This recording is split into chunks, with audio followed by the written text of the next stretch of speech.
What is the water holding capacity of a boiler?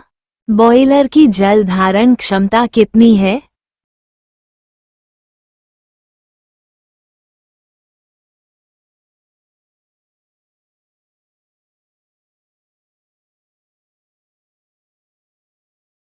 Water holding capacity, the total water that is held at different heat transfer element of the boiler is mentioned by the boiler manufacturer. This can indicate how much water is required for initial fill-up of a boiler.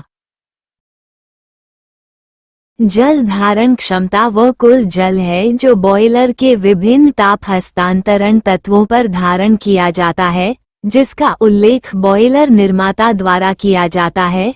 इससे ये पता चलता है कि boiler को प्रारंभिक रूप से भरने के लिए कितने पानी की आवश्यकता है। Q27. What is the difference between a tube and a pipe? Tube और पाइप में क्या अंतर है? Tube is produced with higher tolerance and pipe is manufactured with lower tolerance. In tube, outer diameter and wall thickness are commonly used to express the size, but in a pipe, inner diameter is critical dimension of pipe. It is expressed normally or approximately. A tube is used where heat transfer take place at the time of fluid flow, but in case of pipe only the fluid flows. Tube का उत्पादन उच्च सहनशीलता के साथ किया जाता है और पाइप का निर्माण कम सहनशीलता के साथ किया जाता है। ट्यूब में बाहरी व्यास और दीवार की मोटाई आमतौर पर आकार को व्यक्त करने के लिए उपयोग की जाती है, लेकिन एक पाइप में आंतरिक व्यास पाइप का महत्वपूर्ण आयाम है। आईडी को सामान्य रूप से या लगभग व्यक्त किया जाता है। एक ट्यूब का उपयोग वहां किया जाता है जहां द्रव प्रवाह के समय ऊष्मा स्थानांतरण होता है, लेकिन पाइप के मामले में केवल द्रव प्रवाहित होता है। What do you mean by pipe schedule? Pipe schedule से आप क्या समझते हैं? Ans. The wall thickness of a pipe depend upon the schedule of pipe. There are different schedule number used for pipe to determine the wall thickness. American National Standard Institute, ANSI, American Society of Testing Material, ASTM, and American Society of Mechanical Engineers, ASME. The weight of pipe increase with increase in schedule number. The additional of letter S after schedule number identify it as stillness pipe. Pipe की दीवार की मोटाई pipe के schedule पर निर्भर करती है।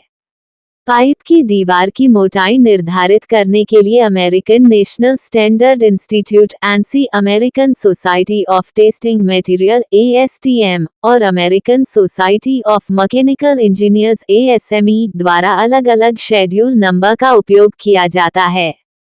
Schedule number में वृद्धि के साथ पाइप का वजन भी बढ़ता है। शेड्यूल नंबर के बाद अक्षर S जोड़ने से यह पता चलता है कि यह स्थिर पाइप है। What are the commonly used flanges classified as per their attachment to pipe? Pipe से जुड़ाव के अनुसार आमतौर पर इस्तेमाल किए जाने वाले फ्लैंज को क्या वर्गीकृत किया जाता है? The different type of flanges which are classified as per their attachment to the pipe are weld neck flanges, socket neck flanges, slip-on flanges, threaded flanges, blind flanges, lapped flanges. विभिन्न प्रकार के फ्लैंजों को पाइप से उनके जुड़ाव के अनुसार वर्गीकृत किया जाता है। Weld neck flange, socket neck flange, slip on flange, threaded flange, blind flange, lapped flange. How are flanges classified as per their face type? फ्लैंजों को उनके फेस प्रकार के अनुसार कैसे वर्गीकृत किया जाता है? Depending upon the face type, flanges are classified as flat-faced flange and raised-faced flange. For high-pressure steam and feed water pipeline use raised-faced flanges. Face प्रकार के आधार पर फ्लैंज को फ्लैट फेस्ड फ्लैंज और रेज्ड फेस्ड फ्लैंज के रूप में वर्गीकृत किया जाता है। उच्च दबाव वाले स्टीम और फीड वाटर पाइपलाइन के लिए रेज्ड फेस्ड फ्लैंज का उपयोग किया जाता है।